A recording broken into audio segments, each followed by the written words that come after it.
How is science conducted? Have you ever thought about it? You might think this isn't a difficult question. Scientists come up with ideas, and they carry out experiments to evaluate their accuracy. If their ideas are supported by results of the experiments, it means the accuracy of these ideas has been proven, and they go on to write for books and magazines, right? Karl Popper maintained that this common answer to the question of how science should be conducted was wrong. Karl Popper was born in 1902 in Vienna, Austria. However, because of the world wars that took place during his lifetime, he frequently had to live in other countries.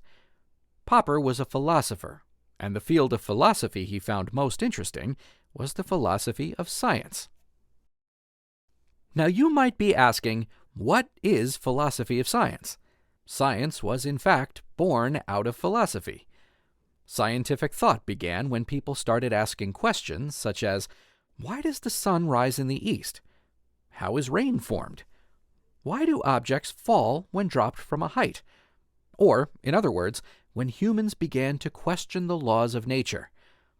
Philosophers of science try to answer questions about how science should progress and what its methods should be.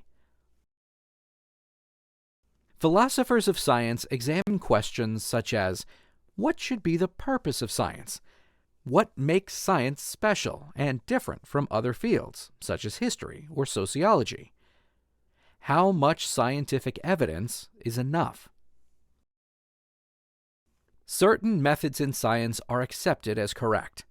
For example, to prove the law of gravity, a scientist might throw a variety of objects from the third floor of a building and present the fact that all objects, without exception, fell to the ground as proof of the existence of gravity.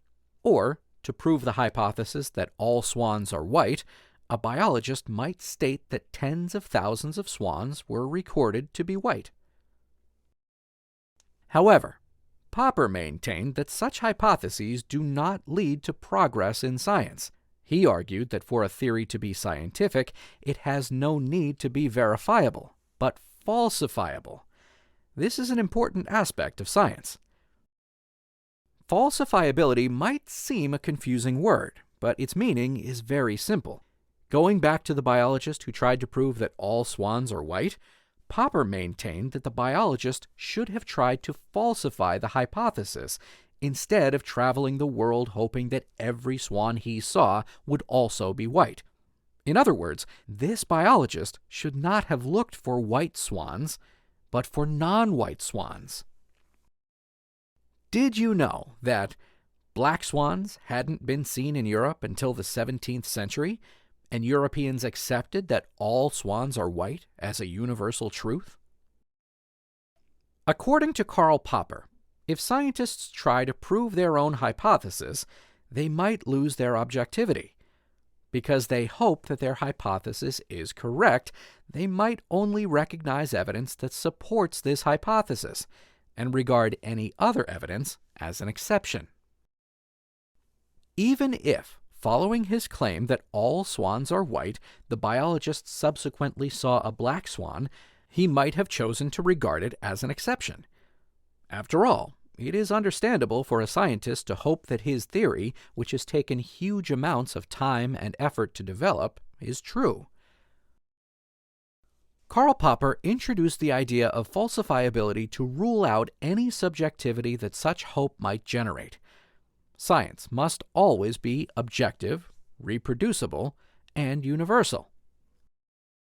Astrology is an example of a theory that is not scientific, because it is not falsifiable. While astrology might be an amusing pastime for some people, it is not scientific, because the claims made regarding horoscopes cannot be falsified.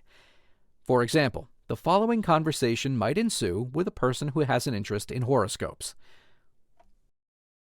I don't believe in horoscopes. Why? I have none of the characteristics of my star sign. What is your star sign? Leo. Perhaps you have those of your rising sign. No, I don't. I've checked. Then you're probably under the influence of your moon sign. No resemblance at all.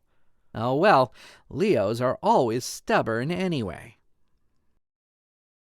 As this fictional dialogue indicates, it is impossible to test an idea relating to astrology. Astrology cannot be falsified. Astrology generates certain constructs, like horoscopes, celestial maps, etc. But such constructs are used to explain and legitimize each other. They cannot be tested using objective criteria outside these constructs. Therefore, since these constructs are neither testable nor falsifiable, they're not scientific. Although many people consider Karl Popper's falsification theory to be unsuitable for applying science in everyday life, this idea is still widely used to assess whether a theory is scientific. What do you think? Do you think Popper was right